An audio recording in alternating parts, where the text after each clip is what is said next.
So I've had some comments asking about the Yakuza, the Japanese mafia, as it were, mainly on my Japan-themed videos. So I thought I'd say what I know about them.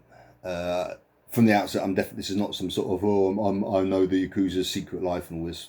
Definitely not, in my humble opinion. They're potentially very dangerous people. They're in a different world. But for all of that, because I worked in like a gaijin bar, I have served them drinks and chatted with them and stuff. And I know one guy who was in the Yakuza and he got out of it. I'll come to that story soon. So I'll just say basically what I know anyway. And it starts with, well, when I met my wife in England, she was studying in England, and I'd never been to Japan. This is 2002, end of 2002, when I first met my wife. And I'd always been fascinated with Japan, but I'd never been there, and it was some starry-eyed sort of ninja and geisha and all that sort of thing. Like I've said in another video, but when my wife said she came from Nagasaki, I was like shocked. I previously thought like no one could live there. Nagasaki and Hiroshima, sometimes pronounced as Hiroshima, in the West. I thought no one could live in those two cities because of the atomic bomb. I mean that's where I was at.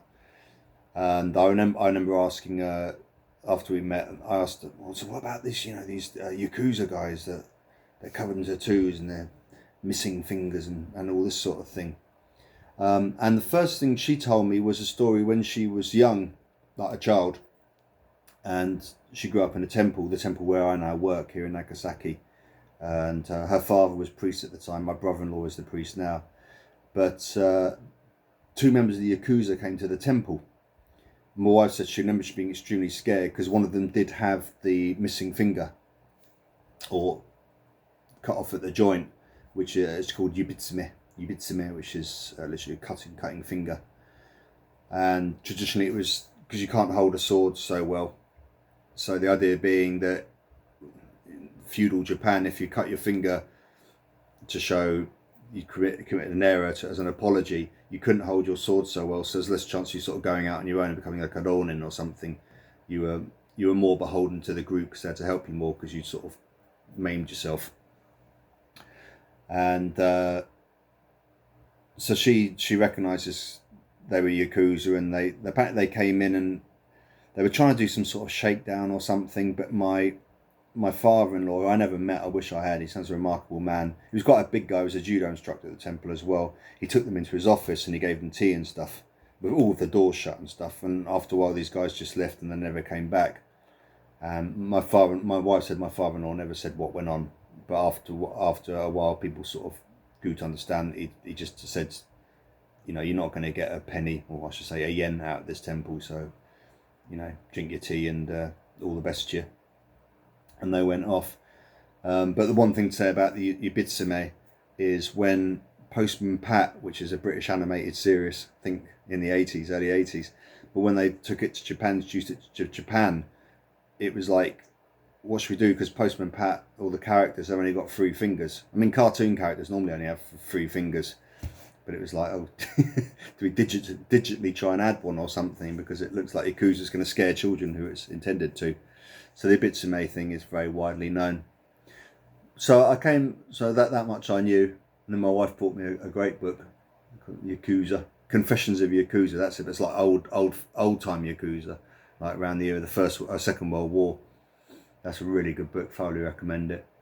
But I came here, and after a while I got a work at the temple, but I did work at a gaijin bar. Gaijin being the sort of rough term for foreigner, in Shianbashi, which is a red light district here in Nagasaki. And some Yakuza would come to the bar to drink, because all the other bars, they've got like yellow notices outside saying, well, they say Borokudan Kinshi. Borokudan, or words to that effect, but Borokudan is basically violence group. Kinship forbidden. So the Yakuza couldn't go in these places. And they're very visually identifiable straight away, Yakuza. They have crazy hairstyles. Usually got sort of sunglasses that may be sort of tinted. Not like black sunglasses, but they might be tinted yellow and all this sort of thing. And so they come into arts to to get a drink, this Gaijin bar, and it should be said they were no problem. They made me nervous because of what they do, but they never did anything. I mean, you'd have to sort of go up to them and like shove them or something for them to kick off. Far more I used to hate was they're called chimpira, and they're the wannabe yakuzas, like basically street punks.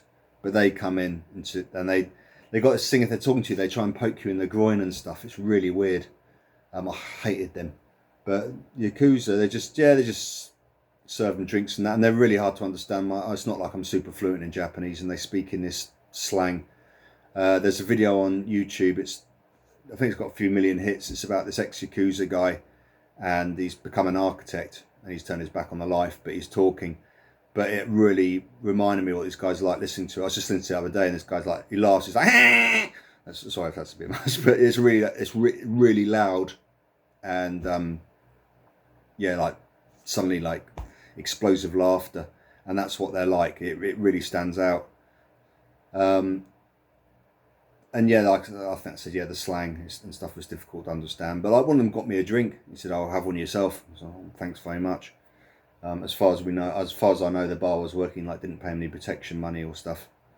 So they were really, it should be said, they were really no problem. And I almost felt a bit sorry for them in a way, because like that was the only bar they could go. They're meant to be like these kings of the underworld or kings of the red light district and stuff, but there's signs outside saying like basically no violence groups, but in this case no Yakuza. And that's so the only place I'd go was a Gaijin bar, which was as is almost pejoratively called a Gaijin bar. And the last thing to say really was my wife's friend, her brother, he sort of went off the rails as a very young man, and he wound up in the Yakuza in Fukuoka, which is a city it's about 2.5 hours away by train or bus from Nagasaki, where I am.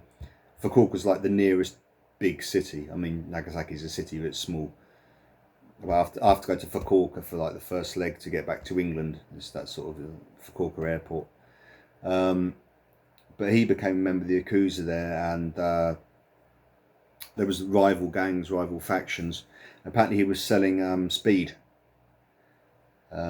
He was selling it in an area which was controlled by another faction. He got caught by their men, and he got beaten to the point of death. He was in a hospital for several months, and that gave him the motivation to get out of that life. And he's working as a chef now. He trained as a chef.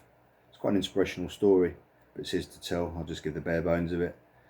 And he's gradually having his tattoos removed. So, they do get tattooed, but it's usually, most people know this, but it's up to like sleeve and underneath the collar. So if they're wearing a shirt, you can't see them, so no one can see that they're Yakuza. But all the same, he's having his tattoos gradually removed with the money he earns working a legitimate job. So he turned his back on the life, same as the guy I mentioned who does the YouTube videos. He's become an architect. So that's kind of, what I know there about the Yakuza, for anyone who was asking the questions. Cheers.